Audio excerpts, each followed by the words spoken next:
మహనీయులు చాలా మంది ఉన్నారు వేదిక మీద, అందరి పేర్లు చెప్పట్లేదు. యా యా యా అందరికీ నమస్కారం అండి. చాలా మంచి ఫంక్షన్, ఈ మధ్యకాలంలో చూసిన మంచి ఫంక్షన్స్ లో ఇది ఒకటి. ఎందుకంటే ఇంతమంది ఆత్మీయులు, అందరితో బాగుంటాడు ఎప్పుడు కూడా రఘు.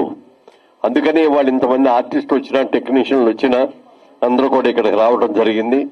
ఇంతమంది ఈ ప్రసాద్ ల్యాబ్లో ఇంత జనాన్ని స్టాండింగ్ ప్యాసింజర్స్ లాగా 300 మంది నిలబడి చూస్తున్న వాళ్ళని, వీళ్ళందరినీ చూసిన తర్వాత చాలా చాలా సంతోషం వేసింది. రఘు గారితో మా పరిచయం మేము విజయవాడలో సినిమాల్లోకి రాకముందు నుంచి ఆయనతో పరిచయం. ఆయన సినిమాల్లోకి రాలేదు, నేను సినిమాల్లోకి రాలేదు. నేను 73లో వస్తే ఆయన 74లో వచ్చారు. ఆ రోజుల్లో మేము నాటకాలు వేసుకోదుకో ఈ పక్కన ఉంది ఈవిడ, మా హీరోయిన్ ఈవిడ. అప్పుడు సో ఉమా తెనాలి ఉమా, చాలా మంది ఉమ్మలు ఉండేవారు.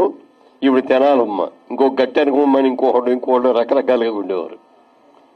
అలాంటి వీరభద్రరావు గారు, జంజాల గారు, మరి అన్నపూర్ణ గారు, ఇలా ఎంతో మంది అన్నమాట.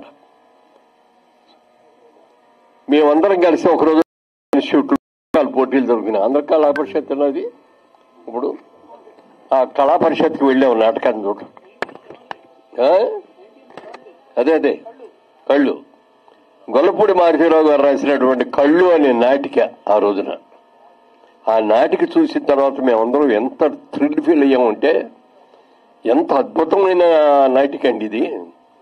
ఇంత బాగా నాటికని ఇంత చూడలేదు ఎప్పుడు, ఇంత బ్రహ్మాండమైన దాన్ని అని అనుకుంటే, ఆ రోజున ఆ పోటీల్లో అన్ని బహుమతులు దానియే. Best production, best script, best director, best actor, best actress, అన్ని బహుమతులు. ఆ రోజున చూసి ఆయన్ని రఘు వీళ్ళందరూ కూడా భుజాల మీద ఎత్తుకొని తీసుకొచ్చేసి స్టేజ్ మీదకి తీసుకొచ్చారు. అంత గొప్ప సినిమా అది. మరి రఘు ఆ సినిమాతోటే డైరెక్టర్ కూడా అవటం అనేది ఇంకా ఆనందం అది. అలాగే మరి మా శివాజీ రాజా ఇక్కడే ఉన్నాడు, ఆయన సినిమాలో హీరోగా ఆయన రావటం. ఎంతో మంది ఇండస్ట్రీకి ఎంతో మంది వచ్చారు, ఎన్నో బహుమతులు తెచ్చుకున్నారు. ఫిల్మ్ఫేర్ అవార్డ్స్ కానీ, నంది అవార్డ్స్ కానీ, అలాగే ఇంకా కళాసాగర్ అవార్డ్స్ కానీ, ఎన్నో రకాల అవార్డ్స్ అన్ని కూడా తెచ్చుకున్న వ్యక్తి. విజయవాడలో సినిమా రాకముందు రఘు ఎలా ఉన్నాడో ఇవాళకి కూడా అదే మాదిరిగా ఉంటాడు.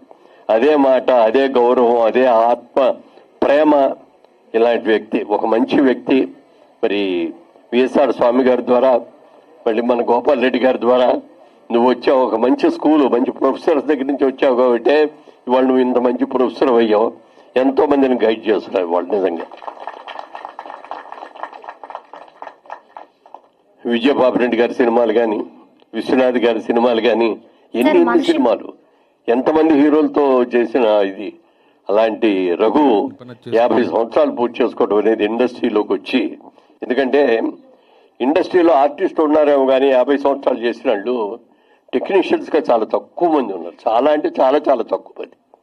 50 ఏళ్ళుగా నీ కెరియర్ స్టార్ట్ చేసి ఇవాళకి కూడా మరి బిజీగా ఉండటం, ఖాళీగా ఉండకూడదు అని చెప్పి నీ టాలెంట్ని, నీకున్న నాలెడ్జ్ని కూడా మరి ఫిల్మ్ ఇన్స్టిట్యూట్స్లో వాళ్ళందరికీ కూడా ఒక ప్రొఫెసర్గా, ఒక డీన్గా మీరు ఉండి వాళ్ళందరికీ కూడా ట్రైనింగ్ ఇవ్వటం అనేది కూడా చాలా గొప్ప విషయం.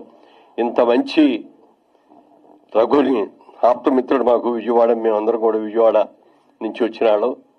ఆయన జరుగుతున్న ఈ ఫంక్షన్లో చాలా మాట్లాడాలి, కానీ మాట్లాడవలసిన చాలా మంది ఉన్నారు. ఇప్పటికే తనికల భరణి గారు ఎప్పుడు వెళ్ళిపోదాం అన్నట్టు ఆయన ఉన్నారు. ఎందుకంటే ఆయన ఇందాక ఆయన చెప్పినట్టుగా ఈయనను సుందరం గారు కలిసి వేశారు. నాటకం పేరేంటంటే అది నాటిక కొక్కరుకో. ఇద్దరే తల్లావుజులు సుందరం గారు వీరు. ఆయన రైటరు, ఈయన డైరెక్టరు, ఇద్దరు యాక్టర్లు. ఇద్దరే యాక్టర్లతోటి నాటికండి అద్భుతంగా చేసేశారు. చూసి వెళ్ళగానే ఆయన ఎన్ని పట్టుకొని గావలించుకొని బ్రేవ్ చేశారని అద్భుతంగా ఉందండి అని చెప్పి అప్పటి నుంచి మా పరిచయం. అలాగే మళ్ళీ ఇక్కడికి వచ్చాక కూడా మళ్ళీ అందరూ కూడా మిత్రులు అవ్వటం చాలా చాలా సంతోషంగా ఉంది. మరి సుమన్ గారి కూడా సినిమాలు కూడా రఘు ఎన్నో చేయటం జరిగింది. అందరికీ కూడా చాలా ఆనందంగా ఉంది.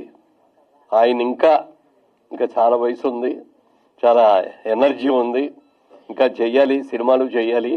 అలాగే ఇన్స్టిట్యూషన్స్లో కూడా మీ ఎక్స్పీరియన్స్ పంచాలని కోరుకుంటూ అభినందనలు తెలియజేస్తాను. Thank you sir.